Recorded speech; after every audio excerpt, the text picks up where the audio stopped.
Hi అండి, మేమైతే పద్మావతి అమ్మవారి దర్శనం కోసం అయితే ఇక్కడికి వచ్చాము. మనకు ముందుగా ఇక్కడైతే లోపలికి షూలు కానీ, చెప్పులు కానీ, లగేజ్ కానీ ఎటువంటిది ఫోన్స్తో సహా లోపలికైతే అలో లేదు. అందుకనే ఇలాంటి లాకర్స్ అయితే ఉంటాయి. ఇలాంటి లాకర్స్లో మీరు అన్నీ మీ లగేజ్ అన్నీ పెట్టేసేసి మీరు దర్శనానికి అయితే వెళ్ళాలి. ఇక్కడ నాకు కూడా తెలీదు, బట్ అంతా నా తమ్ముడే ఇక్కడంతా చూపించాడు. నా తమ్ముడికి ఒక థ్యాంక్స్ చెప్పండి అంతా. అలాగే మీకు గుడి చూపిస్తాను, చూసేయండి.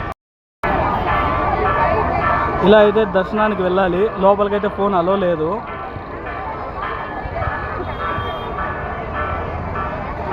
వన్ అవర్లో అయితే దర్శనం అయితే కంప్లీట్ అయిపోతుంది.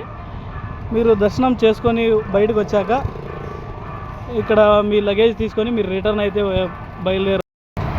ఇక్కడ నుండి తిరుపతికి వెళ్ళడానికి నెంబర్ ఆఫ్ బస్సెస్ అయితే ఉంటాయి. మీరు గుడి ముందరే ఇక్కడ బస్ స్టాప్ కూడా ఉంటుంది. బస్సులో ఒక మినిమం ఒక 10 minutesలో అయితే మీరు తిరుపతి చేరుకుంటారు. Thank you for watching.